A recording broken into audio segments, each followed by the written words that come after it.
இன்னைக்கான வீடியோ தாங்க வந்திருக்கு. வீடியோ வந்து சூப்பரா இருந்துச்சு அப்படின்னு தாங்க சொல்லணும். நம்ம தமிழ் வந்து கல்யாணத்தில வந்து அதிரடியா ஒரு முடிவு எடுக்காங்க. அதெல்லாம் என்ன ஏதுன்னு பார்க்குறோமா, சேனல மட்டும் மறக்காம லைக் அண்ட் சப்ஸ்கிரைப் மட்டும் பண்ணிருங்க. ஃபர்ஸ்ட்டு எடுத்த உடனேயுமே வந்து நம்ம சீதா இருக்காங்கல்ல, அவங்க வந்து சொல்லிக்கிட்டு இருக்காங்க. "நீ ஒண்ணும் கவலையே படாத பாரதி. கண்டிப்பா உன் மேல வந்து பாசம், அன்பு உண்மையா வச்சிருந்தா, அவர் எங்க இருந்தாலும் வந்து தேடி வருவாரு." அப்படிங்கிற மாரி சொல்லிக்கிட்டு இருக்காங்க. அந்த நேரத்தில பார்த்தா, அங்கிட்டிருந்து ஆதி வந்து வர்ற மாரி தான் காட்டுறாங்க. இவங்களுக்கெல்லாம் பயங்கரமான ஷாக் ஆயிடுச்சு. "என்னடா இப்ப தான் வந்து இந்த அம்மா வந்து உண்மையான பாசம், அன்பு இருந்தா உன்னைய தேடி வருவாரு." அப்படிங்கிற மாரி சொன்னாங்க. பார்த்தா ஆதி வராரே அப்படின்னு சொல்லிட்டு எல்லாருமே ஷாக் ஆகி பார்த்துக்கிட்டு இருக்காங்க. ஆதி வந்து வந்துடுறாங்க. வந்த உடனே வந்து பாரதி கிட்ட வந்து மன்னிப்பு கேட்குறாங்க. "பாரதி மன்னிச்சிடுங்க. மித்ரா வந்து கொஞ்சம் வந்து ஹார்ஷா ஹேண்டில் பண்ணிட்டான்னு நெனைக்கிறேன். அவ வந்து விளையாட்டுல வந்து ஜெயிக்கணும் அப்படிங்கிறதுக்காக வந்து அவங்க வந்து கொஞ்சம் ஹார்ஷா விளையாண்ட்டாங்கன்னு நெனைக்கிறேன். சாரி பாரதி" அப்படிங்கிற மாரி சொல்லிக்கிட்டு இருக்காங்க. "நீங்க எதுக்குங்க சாரி கேட்குறீங்க? விளையாட்டுனா வந்து அப்படி இப்படி இருக்க தான் செய்யும். அடிபடத்தான் செய்யும். அதுக்காக வந்து நம்ம வந்து யார் மேலயும் கோவப்படக்கூடாது." அப்படிங்கிற மாரி சொல்லிக்கிட்டு இருக்காங்க. "உங்களோட நல்ல மனசுக்கு நல்லது தான் நடக்கும் பாரதி. இருந்தாலும் அடிபட்டுருச்சே நெனச்சு எனக்கு ரொம்ப கஷ்டமா இருக்கு. கை எதுவும் வலிக்குதா?" அப்படிங்கிற மாரி கேட்டுக்கிட்டு இருக்காங்க. "இல்லங்க அதெல்லாம் சரியாயிடுச்சு." அப்படிங்கிற மாரி சொல்லிக்கிட்டு இருக்காங்க. "சரி பாரதி உடம்ப பார்த்துக்கோங்க." அப்படின்னு சொல்லிட்டு அந்த இடத்துலேருந்து ஆதி வந்து போயிடுறாங்க. இங்கிட்டு பார்த்தா மார்க் சீதாவுக்கு வந்து பயங்கரமான ஆச்சரியமாயிருது. என்னடா தெரியாத ஒரு பொண்ணுக்கு அடிபட்டா கூட இந்த அளவுக்கு வந்து கேர் எடுத்து பார்த்துக்கிறாரு. இந்த மனுஷனா வந்து இப்படியெல்லாம் பண்ணிட்டாரே அப்படின்னு சொல்லிட்டு அவங்க வந்து ஷாக் ஆகி பார்த்துக்கிட்டு இருக்காங்க. "ஏன் பாரதி உன் புருஷன் வந்து இந்த அளவுக்கு வந்து நீ யாருன்னு தெரியாதப்பயே இவ்வளோ பாசமா இருக்காருன்னா, நீ தெரிஞ்சப்ப எவ்வளோ பாசமா இருந்திருப்பாரு." அப்படிங்கிற மாரி சொல்லிக்கிட்டு இருக்காங்க. அந்த பழசெல்லாம் நெனச்சு அந்த இடத்துல வந்து பாரதி வந்து ரொம்ப ஃபீல் பண்ணிக்கிட்டு இருக்காங்க. அவர் வந்து முன்னாடி நல்லாதாங்க இருந்தாரு.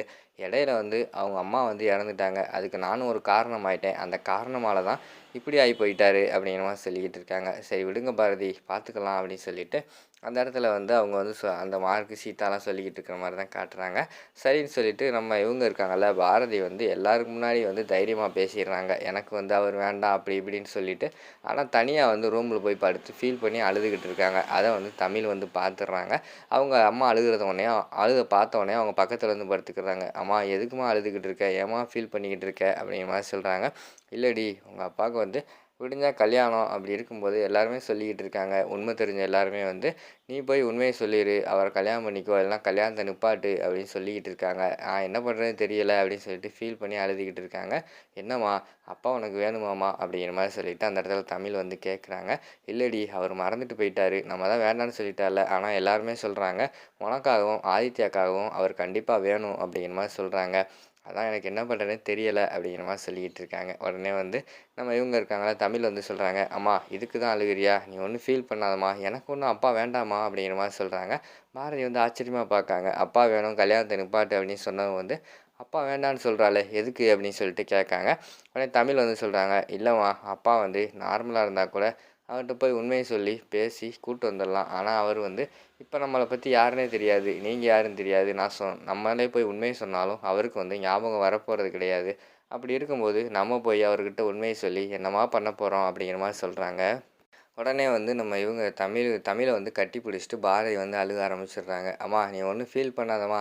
அப்பா போனா போகட்டும். அப்பா தானே போறாரு. எனக்கு அம்மா இருக்காங்கல்ல. நீ இருக்கையில. அப்பா இல்லாம எங்க 2 பேத்தையும் இத்தனை வருஷமா வந்து நீ நல்லபடியா வளர்க்கலையா? அது மாரி தான்ம்மா. எனக்கு ஒண்ணும் கவலையே கிடையாதும்மா. அப்பாவுக்கு வந்து நல்லா இருந்தா போதும். அது அது மட்டும் இல்லாம உண்மைய சொன்னா அப்பாவோட உயிருக்கு ஆபத்துன்னு வேற சொல்லிக்கிட்டு இருக்கீங்க.